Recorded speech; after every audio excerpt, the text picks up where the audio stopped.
प्रेम से बोलो राधे राधे। अधिकार की रोटी श्री कृष्ण वाणी।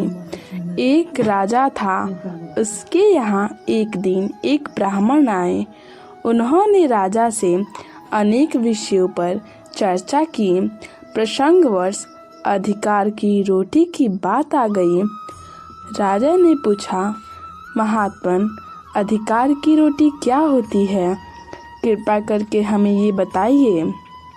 ब्राह्मण ने जवाब दिया, राजन, तुम्हारे नगर में अमुक जगह पर एक बुढ़िया रहती है, वही इसका उत्तर दे सकती है। उसी के पास जाओ और उससे अधिकार की रोटी का उत्तर मांगो।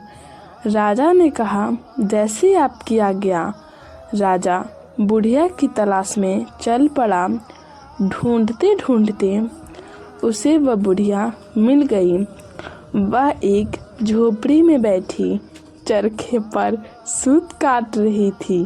राजा उसके सामने खड़ा होकर बोला, माई, कृपा करके हमें बताइए, अधिकार की रोटी क्या होती है? मैं आज आपसे उसी का उत्तर लेने आया हूँ। बुढ़िया ने राजा को पहचानकर कहा, मेरे पास एक रोटी है, उसमें आधी अधिकार की है, आधी बिना अधिकार की है। राजा की समझ में कुछ नहीं आया। उसने कौतूहलवश बुढ़िया की ओर देखते हुए कहा, ये तुम क्या कह रही हो? साफ साफ बताओ कि ये क्या है? बुढ़िया बोली, एक दिन मैं यहाँ बैठी सूत काट रही थी। सूत काटते काटते दिन ढल गया था, चारों तरफ अंधेरा फैल गया था। तभी यहाँ से होकर एक जुलूस गुजरा, उसमें मसाले जल रही थी। मैं अपना चिराग न जलाकर आधी पौनी मसालों की रोशनी में सूत काटती रही। आधा काट चुकी थी। उस सूत को बेचकर आटा खरीद लाई, आटे की रोटी बनाई।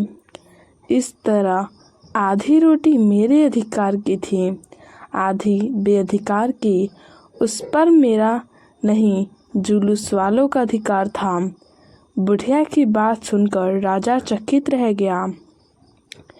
उस अनपढ़ बुढ़िया की अधिकार से संबंधित धर्म की बात सुनकर राजा का सिर श्रद्धा से झुक गया और उन्होंने कहा, आप महान हैं और आपने आज वाकई में बहुत अच्छा काम किया है। आज आपकी वजह से मेरी आंखें खुली। आज दुख का कारण यही है कि व्यक्ति अपनी कमजोरियों के बजाय दूसरों के अवगुणों में लगा रहता है। इसलिए जितना हो सके अपना समय श्री कृष्ण के ध्यान, परमत ज्ञान के जीवन में उतारने, खुद को महान श्रेष्ठ बनाने में लगाएं। श्रद्धा अपना निरीक्षण करते रहें और कमियों को दूर करते रहें। यदि ईश्वर ने आपको कोई शक्ति प्रदान की है तो कभी किसी का बुरा न सोचो, न करो। दूसरों का भला करने वाला सदा सुखी रहता है और वो ही सबसे महान कहलाता है और ईश्वर की कृपा सदा उस पर बनी रहती है। हम दूसरों के प्रति अच्छी सोच रखेंगे, दूसरों के कल्याण का भाव हमारे मन में होगा तो हमारा कर्तव्य अपने आप हो जाता है। प्रण ले, आज हम किसी का बुरा नहीं करेंगे।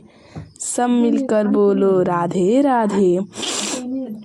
श्री कृष्ण कहते हैं कि जो व्यक्ति अपने कर्तव्य को खुद निर्धारित करता है वह व्यक्ति सर्वश्रेष्ठ होता है। सब मिलकर बोलो राधे।